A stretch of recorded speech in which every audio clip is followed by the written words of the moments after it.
하나님은 인간이 만든 프레임에 갇히지 않으신다. 네, 하나님은 인간이 만든 프레임에 갇히지 않으신다라는 제목으로 말씀을 나누겠습니다. 우리가 갖고 있는 두려움이라는 게 있어요. 다 두려움을 느끼시잖아요. 근데 여러분, 이 두려움이 대부분 후천적이다라는 걸 알고 계신가요? 사람이 선천적으로 타고난 두려움, 느끼는 두려움은 생존 본능에 관한 두려움입니다. 이를테면 높은 곳에 섰을 때 느끼는 두려움, 혹은 갑자기 팍 어떤 소리가 났을 때 깜짝 놀라는 그런 두려움. 이 외에는 대부분 후천적으로, 그러니까 학습이나 경험을 통해 획득되는 두려움이라고 해요. 사람이 후천적으로 느끼는 두려움이 몇 가지 정도가 있는가 찾아봤더니 전문가들이 공식적인 이름으로 부르는 것만이에요. 한정해서 한 500개에서 600개 정도가 있습니다. 몇 가지만 소개해 보겠습니다.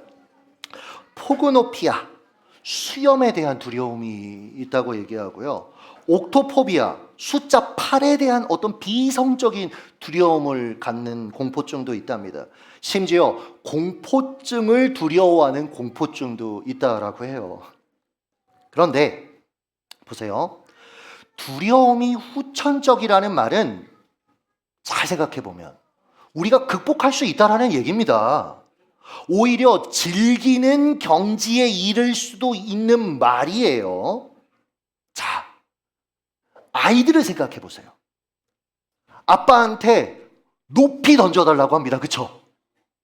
더 던져줘. 나는 팔이 떨어져서 죽을 것 같은데 계속 던져달래요. 그러면서 뭐라고 해요? 아, 무서워. 그러면서 깔깔깔거리면서 웃습니다. 전혀 매칭이 안 되는 두 감정이 아이 안에 지금 공존하고 있는 거예요. 여러분, 이게 인생입니다. 두려움은 재미와 조합이 가능해요. 우리가 이 생각을 안 하고 살아서 그렇지 두려움은 재미와 조합이 가능합니다. 놀이동산이 대표적인 케이스예요. 놀이동산의 꽃 무엇입니까? 회전목마?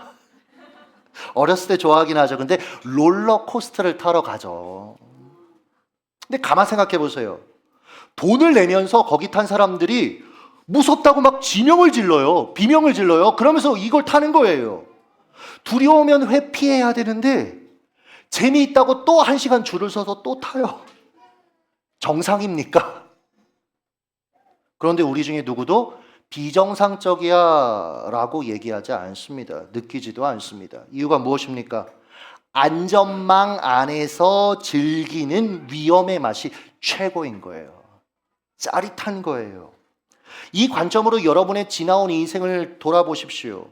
내 삶의 어떤 극적인 기적의 순간, 무용담이 될 만한 순간, 온 세포가 살아있음을 느꼈던 순간, 예상 밖의 좋은 일로 뛸 듯이 기뻐했던 그 순간은 가장 두려워했던 순간인 경우가 많아요. 맞닿아 있다고요. 즉 가장 두려웠던 순간이 가장 놀라운 순간이 될 수 있다라는 거죠.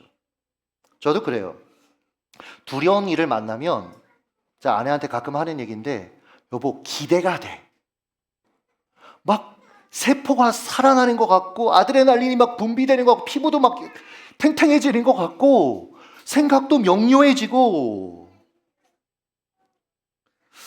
기대가 되는 거예요. 하나님이 어떤 일을 하실지, 이 일의 과정 속에 하나님이 주실 간증이 뭘까, 무용담은 무엇일까 생각하게 되더라고요.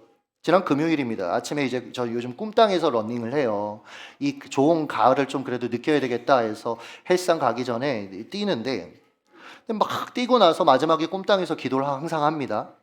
근데 문득 은행 대출에 대해서 좀 기도하고 싶어서 기도하다가, 하나님, 대출 일정이 차질 없이 진행되게 해주세요. 근데 순간 혹시 늦어지면 어쩌지? 라는 생각이 이렇게 탁 올라오는데, 그럼 두려워지잖아요. 즉시 어떻게 했냐면 하나님이 어떤 놀라운 방법으로 일하실까 생각을 좀 바꿔봤어요. 그러니까 막 또 기대가 되는 거예요. 거기에 대한 기도가 나오고, 사방이 다 막힌다면 하나님이 하나님의 것으로 채우시는 일을 또 경험할 수 있겠지? 제가 원래 이런 사람이 아닙니다. 수많은 인생의 두려움들을 마주 대하고 두려워하고 염려하고 제발 이 일을 제 앞에서 치워주세요라고 기도하는 그 과정들을 통해서 두려움이 그렇게 큰 존재가 아니었구나. 그 속에 하나님께서 함께 하셨구나. 그리고 하나님이 함께 하신 수많은 경험들을 기반으로 이제 이런 마음들을 갖게 된 거예요. 사실 과거에는 제 앞에 놓인 그 두려운 일들을 치우는 청소부를 자처하면서 살았습니다. 인생의 목표가요, 두려움을 없애는 사람인 것처럼 기도하며 살았습니다. 근데 이제는요, 두려움을 없애달라는 기도보다는요, 잘 감당하게 해달라는 기도를 많이 합니다. 하나님을 향한 믿음의 시선을 잃어버리지 않게 해달라는 기도를 합니다. 넘어질 수 있고 넘어져도 다시 주가 일으키신다라는 신뢰 가운데 살게 해달라고 그렇게 기도합니다. 이 관점으로 오늘 사드락과 메삭과 아벳느고를 보세요. 이들 앞에 지금 두려운 일이 벌어졌습니다. 그들의 상관이었죠. 느부갓네살 왕이 자기의 모습을 본딴 동상을 세웠어요. 이게 찾아보니까 높이가 한 27m에서 30m 정도 됩니다. 아파트 한 9층 정도의 높이였어요, 여러분. 그러니까 이 동상은 당시 바벨론의 첨단 기술, 자원을 동원해서 만든, 그래서 보는 사람들을 압도하는 그런 도구였습니다. 왕이 행정명령을 내렸는데요. 이 동상에 절하지 않으면 풀무불, 당시 바벨론이 금속을 재련하는 기술이 굉장히 탁월했다라고 하더라고요. 이 금속을 재련하는 용광로의 최소 온도가 그러니까 한 800도에서 1000도 정도의 불에 너네 절하지 않으면 집어넣을 거야 라고 위협했습니다. 당시 누가 이 명령을 거부해요, 여러분?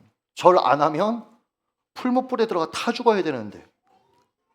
즉, 이 세 친구는 하나님을 위해 두려움에 결론적으로는 우리가 이 과정을 알고 있으니까 두려움에 맞섰던 겁니다. 목숨을 걸고 왕의 동상에 절하지 않았다라는 거죠. 느부갓네살 입장에서 이 세 친구가 인재긴 인재였던 것 같아요. 왜냐하면 죽여버리면 되는데 설득을 합니다. 자기 입장에서 정말 인심 한번 크게 쓰면서 지금 얘기하는 거예요. 그게 15절입니다. 같이 읽습니다. 시작. 능히 너희를 내 손에서 건져낼 신이 누구이겠느냐 하니. 야, 내 손에서 어떤 신이 너희를 건져낼 거야? 내가 신인데. 여러분, 다니엘서 전체를 관통하는 질문이에요, 이게. 누가 진정한 왕인가? 누가 진정한 통치자인가? 여러분은 누가 진정한 여러분의 왕이라고 믿으십니까? 누가 여러분의 진정한 통치자라고 믿으며 살아가십니까? 이걸 지금 우리에게 질문하고 있는 거예요. 독특하게도요, 이 세 친구 사건만 유대인의 언어인 히브리어가 아니라 그 당시 세계 공통어인 아람어로 기록되어 있습니다. 이 사건을 통해 성경 기자가 시대를 향해 유대인들을 향해 말하고 싶었던 게 있는 거예요. 강대국들아, 너희 착각하지 말아라. 권력자들아, 너희 착각하지 마. 이 땅의 진정한 왕, 통치자는 하나님이시다. 할렐루야. 문장을 분석해 보면요, 아람어로 보면 누가, 우만후라는 단어를 썼어요. 이게 아람어 감각으로 보면 그냥 누가라는 뜻이 아니라 부정적인 이미지를 포괄하고 있거든요. 그러니까 이런 거예요. 누가 감히, 누가 나한테, 그렇게 지금 얘기하고 있는 거예요. 나의 손이라는 단어, 미니하다이라는 단어인데 이게 단순히 손을 의미하는 게 아닙니다. 내 영역, 내 손아귀, 내 힘. 종합하면 느부갓네살은 지금 자기 힘을 세 친구에게 과시하면서 말하고 있는 거예요. 실제로 15절 앞절을 좀 다시 보시면 제가 읽어드릴게요. 이제라도 너희가 준비하였다가 나팔과 피리와 수금과 사명금과 양금과 생황과 및 모든 악기 소리를 들을 때 내가 만든 신상 앞에 엎드려 절하면 좋거니와. 여기 쭉 나열된 악기들이요, 바벨론 악기들이 아닙니다, 여러분들. 당시 세계 각지에 흩어져 있던 전통 악기들이었습니다. 즉, 자기 동상 앞에 사람들이 압도되어 절하도록 전 세계에 흩어져 있는 악기 부르는 사람들을 다 동원한 거예요, 여러분. 그 정도의 힘이 이 사람에게 있었던 겁니다.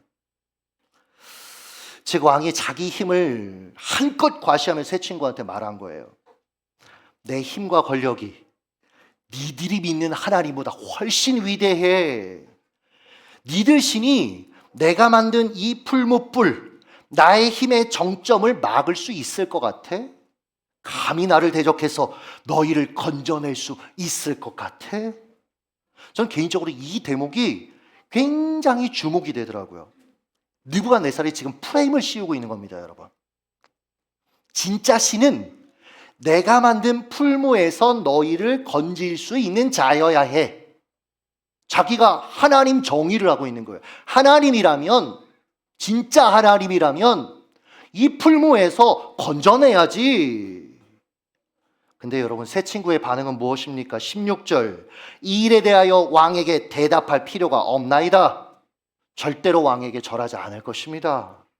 이유가 무엇입니까? 17절 여러분이 읽어주시죠. 시작. 왕이여, 우리가 섬기는 하나님이 계시다면 우리를 맹렬히 타는 풀무불 가운데에서 능히 건져내시겠고 왕의 손에서도 건져내시리이다. 핵심은 18절, 그렇게 하지 아니하실지라도. 이 대목이 여러분 너무 임팩트 있잖아요, 그렇죠?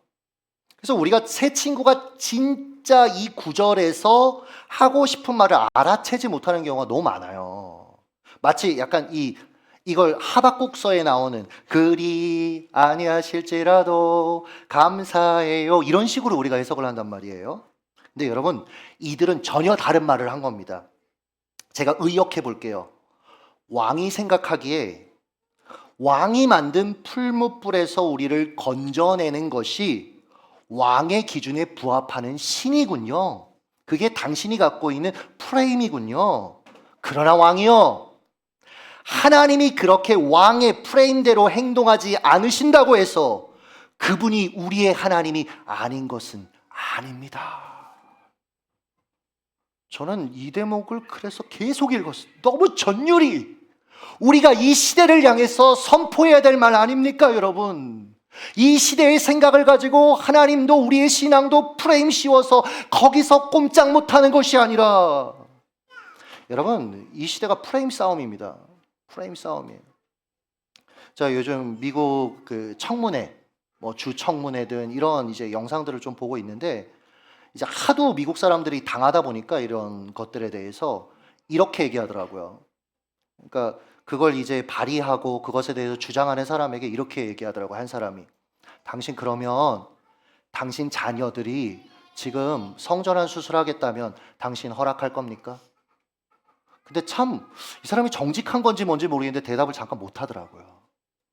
그러니까 프레임, 그들이 씌우는 프레임 싸움을 해서는 이제 안 된다는 걸 안 거죠. 사랑의 하나님인데 프레임을 씌워요, 계속해서.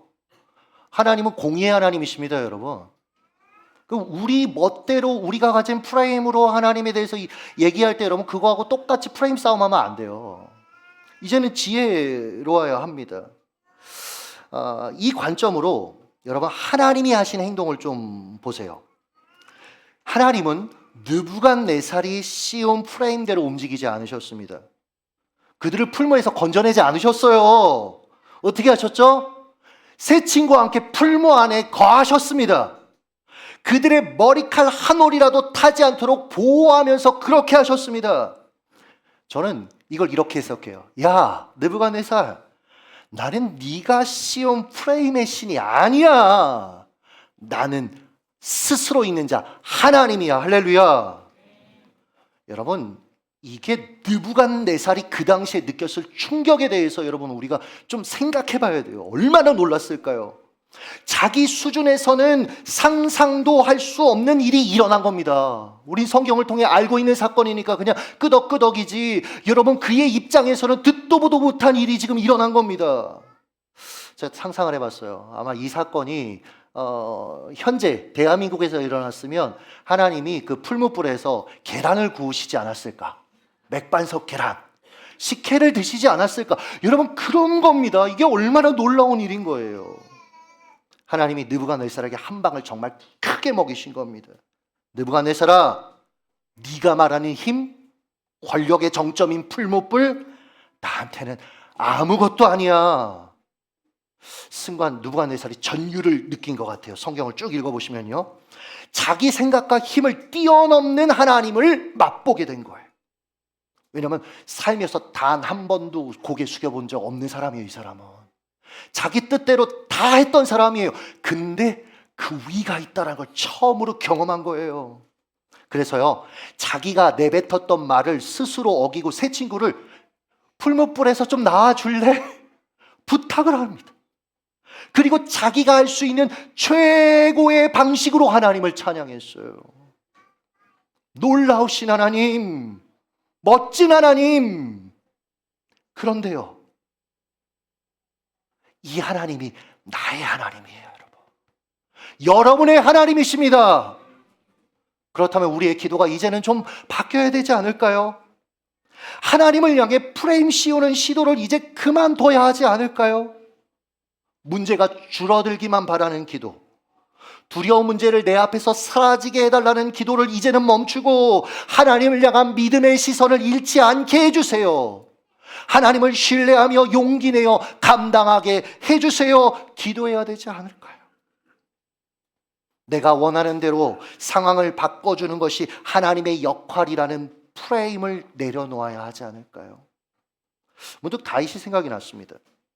그는 목동으로 살던 시기에 하나님, 사자나 곰 좀 만나지 않게 해주세요. 이렇게만 그가 기도했다면 그는 골리앗 앞에 설 준비가 전혀 안 된 채 전장에 서야 했을 것입니다. 사자나 곰을 만나지 않게 해주는 존재가 하나님이라는 프레임을 하나님께 씌웠다면 그 곰을 만났을 때, 그 사자를 만났을 때 하나님을 향한 믿음과 신뢰를 잃어버린 채 삶의 방향을 잃고 말았을 거예요. 여러분, 우리가 여기서 지금 방황하고 있는 거거든요, 사실은. 여러분, 안전의 시대가 아닙니다. 이 시대는 전시예요, 여러분. 우리는 하나님 나라의 군사입니다. 근데 자꾸 여러분, 우리가 이 시대가 우리에게 주는 것들에 자꾸 개구리가 마치 그냥 미지근한 물에 점점 익어가듯이 우리가 지금까지 그렇게 살아간 거예요.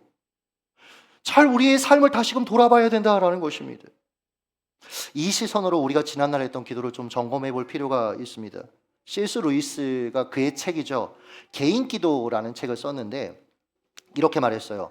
여태껏 내가 했던 어리석은 기도를 하나님이 다 들어주셨더라면 지금쯤 내가 어떻게 됐을지 상상만 해도 끔찍하다. 그렇지 않아요? 인생의 백미러로 뒤돌아볼 때 그때 자신이 했던 기도가 얼마나 어리석었는지를 그는 깨달았던 겁니다. 우리도 그렇지 않습니까? 우리는 사자를 피하기를, 곰이 내 앞에 없기를 간구합니다. 하지만 하나님은 때로는 사자와 곰과 맞설 상황을 우리에게 주세요. 그걸 통해 우리의 믿음과 삶의 궤도를 한 단계 높여주기를 원하신단 말이에요. 우리의 믿음의 시선을 열어주기를 원하신단 말이에요. 여러분, 이건 생각의 싸움, 관념의 싸움이 아닙니다. 듣는 싸움이 아닙니다. 살아내야지, 진짜 경험해야지 여러분 믿음이 커지고 우리의 시야가 커질 수 있는 것이에요. 반면 이 비밀을 모르는 이들은 어떻게 살아갑니까? 경기가 안 풀릴 때 심판 탓만 하는 선수처럼 살아가요. 내가 힘들어진 이유는 저 사람 때문이야, 이 환경 때문이야, 하나님 때문이야. 혹시 여러분 이렇게 여러분의 삶을 살고 싶은 유혹이 들 때 꼭 바울과 실라를 기억해 내셨으면 좋겠습니다. 그들은 복음을 전한 결과를 마주하고 있었습니다. 귀신을 쫓아내 한 사람의 인생을 구한 결과를 마주하고 있었는데 그들이 마주한 현실이 무엇이에요, 여러분? 그렇게 했다고 체포당해서 빌립보의 한 지하 감옥, 여러분 지하 감옥은 우리가 생각하는 안락한 감옥이 아닙니다, 여러분. 끔찍한 감옥입니다. 이제는 나갈 소망이 없는 감옥입니다. 거기 갇혀 있는 거예요. 제가 이들이었다면 육체적으로나 심리적으로나 완전히 탈진했을 것 같아요. 기껏 복음을 전한 결과가 무차별적으로 구타당하고 감옥에 갇히는 거라면 하나님을 향해서 이런 분노하는 게 되게 당연한 거 아닌가라는 생각이 들더라고요. 그러나 이들은 사도행전 16장 25절 같이 읽습니다. 시작. 한밤중에 바울과 실라가 기도하고 하나님을 찬송하며 죄수들이 듣더라. 할렐루야. 다시 한번 읽겠습니다. 시작. 한밤중에 바울과 실라가 기도하고 기도하고 하나님을 찬송하며 찬송하며 죄수들이 죄수들이 듣더라. 우리가 내뱉는 찬송과 기도를 세상이 듣습니다. 우리가 내뱉는 찬송과 기도를 사단도 듣습니다. 여러분, 우는 사자처럼 두루 삼킬 자를 참는 그 아이, 우리의 찬송과 우리의 기도를 듣습니다. 그들은 하나님께 기도했습니다. 하나님을 찬양했습니다. 경험상 문제만 바라보면 영적으로나 감정적으로나 여러분 슬럼프에 빠지더라고요. 나 자신이나 다른 사람 혹은 마음에 들지 않는 상황만 생각하면 점점 미궁 속으로 빠져들더라고요. 여러분 계속 생각해 보십시오. 대안이 있는지. 그 결과 여러분 오히려 부정적인 감정, 부정적인 반응, 이를테면 원망과 불평을 하거나 자기 파괴적인 행동을 하기까지 합니다. 좌절하고 자포자기하는 거죠. 하나님, 귀신을 쫓아낸 대가가 고작 이겁니까? 제가 이런 대우를 받을 때 당신은 도대체 어디 계셨습니까? 하지만 이들은 눈에 보이는 상황이나 자기 감정이 아니라 하나님을 바라보며 기도하고 그 밤에 찬양했습니다.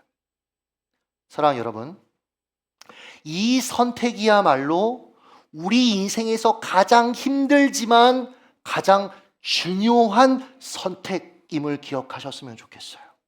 기도와 찬양은 문제에서 시선을 떼고 하나님을 바라보게 합니다. 기도와 찬양은 자신이 마주한 상황이나 문제를 잊고 하나님을 바라보게 합니다.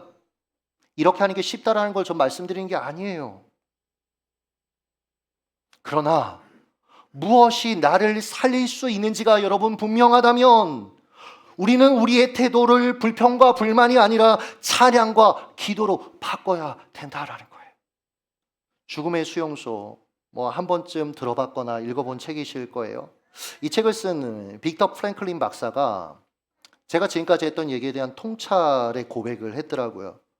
그가 나치 강제 수용소에서 생활하던 시절에 모든 것을 박탈당했다라고 합니다. 옷이며 사진, 심지어 소지품까지 다 빼앗긴 거예요. 더욱이 여러분 이름을 빼앗겼어요. 우리도 일제치하에서 이런 수치 그리고 거기에 대한 저항이 있지 않았습니까? 이름을 뺏기고요. 11만 9,104번으로 지내야 됐어요. 이게 얼마나 끔찍한 상황입니까? 그러나 이 과정에서 나치나 극한의 수용소조차 자신에게 빼앗을 수 없다는 걸 이분이 알게 됐어요. 읽어드릴게요. 사람에게서 모든 것을 빼앗아도 하나만큼은 빼앗을 수 없다. 바로 환경에 상관없이 자신의 태도를 선택할 수 있는 자유다. 환경에 상관없이 하나님 앞에서의 태도, 인생 앞에서의 태도는 내가 선택할 수 있다는 거예요. 사랑하는 여러분, 두려움은 우리가 하나님을 향해 믿음의 태도를 갖는 것을 결단코 결박할 수 없습니다. 기도하고 찬양하는 것을 결단코 결박할 수 없습니다. 바울과 실라를 보세요. 믿음의 태도, 기도와 찬양으로 상황을 감당했더니 그들의 움직임을 제한했던 구속했던 족쇄가 착고가 풀려버렸다라고 성경이 이야기합니다. 이들보다 앞선 600년 전 믿음의 선배 사드락 메삭 아벳느고요, 분명 그들은 결박당한 채 풀무불에 들어갔지만 성경이 뭐라고 얘기해요? 결박되지 아니한 네 사람이 불 가운데로 다니는데, 전 이게 너무 재밌는 거예요. 우리가 마주한 그 두려운 상황이요, 아니 앞으로 마주할 예상되는 그 두려운 상황이요, 그것은 우리의 믿음을 절대로 제한할 수 없습니다. 하나님을 향한 태도를 제한할 수 없습니다. 오히려 그 두려운 상황을 통해 하나님의 반전을 경험하게 될 것입니다. 이 당당함과 이 소망이 없는데 이 땅을 우리가 어떻게 살아갈 수 있겠습니까? 어떻게 이 시대를 거스려서 하나님 나라를 위해 우리가 살아갈 수 있겠습니까? 차라리 그냥 세상 사람들하고 똑같이 사는 게 나아요. 지난 2개월 정도, 길게는 3개월 정도 차별금지법 관련된 자료, 그리고 미국의 상황에 대해서 연구했습니다. 미국에서 실제 이 일을 겪고 있는 목사님들 인터뷰도 했습니다. 그 과정에서 이게 단순히 어떤 개인의 취향, 개인의 생각, 그런 것들이 커진 것이 아니다라는 걸 좀 저는 개인적으로 보게 됐어요. 그 뒤를 바치고 있는 사상이 있습니다. 철학이 있습니다. 그걸 서포트하는 돈이 있습니다. 비호하는 정치 권력이 있습니다. 사회 운동 단체들이 있습니다. 심지어 학교들이 있습니다. 이런 표현 너무 죄송하지만 거대한 카르텔이 움직이고 있다라는 것들이 저는 보이더라고요. 그들에게 두 가지 목표가 있다라는 걸 저는 나름대로 결론을 내렸습니다. 아이들을 부모로부터 분리시키는 거. 학교를 통해서 일을 할 겁니다. 지금도 저는 일어나고 있다고 생각해요. 우리 아이들이 공교육 안에서 혼돈을 겪잖아요, 사실은. 미국 같은 경우는 여러분 창조론, 진화론 같이 가르칩니다. 같이 보여준다고요, 샘플을. 근데 우리는 어때요, 여러분? 그냥 진화론만 보여줘요, 사실. 되게 불합리한 상황인데 사실은 우린 그냥 그렇게 우리의 삶이, 우리의 형편이 그랬으니까 라고 하면서 살아왔죠. 그리고 또 하나는 뭐냐면 교회 입에 재갈을 물리더라고요, 결국은. 계속 벌금 때려냅니다. 차별금지법 초안은 괜찮아, 너네 교회 안에서 그렇게 설교하는 건 괜찮아, 근데 이안 사만 계속 가보십시오. 유튜브로 송출되면 바로 벌금입니다. 제재 들어옵니다. 근데 그런 거 얘기 안 해요. 우리도 전문가들이 예상하기를 5년 안에 결국 차별금지법이 통과되지 않을까, 더 빨라지지 않을까, 뭐 이런 얘기들을 합니다. 우린 더 심각한 상황이에요, 여러분. 미국은 최소 이 50개가 넘는 주가 연합한 형태잖아요, 그렇죠? 그러니까 주 법이 되게 얘들은 고유하게 그래도 나름 있어요. 그래서 캘리포니아 같이 차별금지법을 무차별적으로 배포하고 이걸 막 적용하는 애들이 있는 반면에 텍사스처럼 아직은 여기에서 보호받을 수 있는 주도 있어요. 그러니까 사람들이 지금 텍사스로 가는 거거든요, 캘리포니아에서. 근데 우리는요, 갈 데가 없어요. 그냥 법이 한번 입법되면 우리는 전체가 쫙입니다. 자, 이런 얘기를 왜 하냐면 제가 느꼈던 좀 막막함을 잠깐 느껴보시라고요. 제가 너무 막막한 거예요. 현실이 너무 두려운 거예요. 야, 우리 다음 세대를 어떡하냐? 우리 애들 살아야 될 세상 앞으로 어떻게 하냐? 그냥 돈 벌고 잘 먹고 잘 살면 행복하다고 거짓말하는 이 세상 속에서 살아갈 우리 애들 어떻게 하냐? 진리조차도 이제는 꺾어버리려고 하고 말하지 못하게 하는 시대를 살아가는 우리 아이들 어떻게 하냐? 요즘 선교학자들이요, 우리나라를 어떻게 평가하는지 아십니까? 이슬람 다음으로 선교하기 어려운 국가로 점점 분위기가 바뀌어가고 있다고 얘기해요. 코로나 이후 더 심해지고 있고요. 저도 자식이 있으니까 너무 답답한 거예요. 막막한 거예요. 그래서 이걸 붙잡고 기도하면서 오늘 말씀을 발견하고 한 가지 제가 소망을 이틀 전부터 갖기 시작했어요. 뭐냐면, 그래서 기도가 바뀌었는데 2600년 전에 아파트 9층 높이의 동상 앞에 선 사드락, 메삭과 아벳느고를 생각을 해봤어요. 두려웠을 겁니다. 막막했을 겁니다. 저 거대한 바벨론, 저 느부갓네살 어떻게 이겨요? 자기들은 여기 포로로 끌려와서 이 바벨론 정부를 위해서 일하는 관료인데 무슨 영향력을 미쳐요? 무기력하지 않았겠어요? 그런데요, 자기가 할 수 있는 믿음의 태도를 삶의 자리에서 견지했습니다. 계속 왕의 음식을 처음에는 거부했고, 성경이 기록하자는 많은 것들에 자기의 신앙과 믿음을 지키는 모험을 계속 작게 했을 거예요. 싸웠을 거예요. 그리고 여러분, 이 앞에 선 거예요. 이 사건 앞에 선 거예요. 그들은 목숨을 내겁니다. 어쩔 수 없는 상황이니까. 그런데 그 가운데 하나님이 모든 판을 뒤집어 엎으셨어요. 이들이 의도한 게 아니었습니다. 이들은 이런 기도를 꿈에도 생각하지 못했을 것입니다. 하나님께서 풀무 한복판에서 그들과 함께 하셨습니다. 이들을 지켜주셨습니다. 느부갓네살이 제발 좀 나와봐 얘기할 수 있도록 모든 상황을 바꿔버리셨습니다. 그 적국의 느부갓네살이 아군이 되어 온 세계에 조서를 내리면서 하나님을 찬양해라. 사랑하는 여러분, 아직 우리에게 소망이 남아 있습니다. 하나님이 일하시면 판은 뒤집힐 수 있습니다. 정말로요. 하나님이 일하시면 상황은 바뀔 수 있습니다. 그래서 소망 가지고 기도해야 돼요. 소망 가지고 기도해야 돼요, 여러분. 하나님 어떻게 하실지 어떻게 알아요? 김천대? 아니, 우리의 상황 가운데 있는 그 거대한 것들 이기고 있는 것 같죠? 하나님이 풀무에서 어떻게 하실지 어떻게 알아요? 그러니 여러분, 우리의 자리를 지킵시다. 사드랑 메삭과 아벳느고로 여러분의 자리를 지켜주세요. 먼저는 어린이집 유치원 선생님들, 원장님들, 여러분 자리 지키셔야 됩니다. 바른 가치로 저항하시고 바른 가치로 우리 아이들 세워가셔야 됩니다.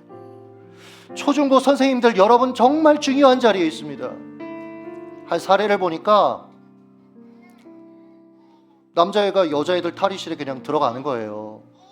선생님이 제지했습니다. 이것 때문에 벌금 400만 원 받았어요.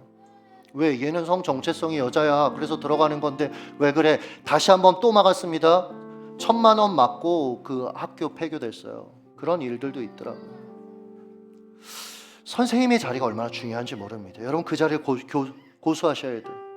우리 교수이신 우리 성도님들, 그 자리 정말 중요한 자리입니다. 애들이 대학만 가면 신앙을 잃어버려요. 왜요? 세속주의적인 가치를 가진 교수들이 하는 말에 결국은 속거나 혼란을 느끼거든요. 부모님들, 여러분의 자리는 정말 중요한 자리입니다. 우리 교회가 왜 온세대 예배를 드리는데요? 힘들죠. 애 안고 예배하는 게 얼마나 힘들어요. 아이도 막, 우리 이음이도 막 다리를 막 들고 뒤에서 들어 눕고. 근데요, 부모 마음에 그럼에도 불구하고 네가 이 자리에서 예배하면서 하나님 만나고 엄마 아빠 예배하는 모습 보면서 예배자의 모습을 배우고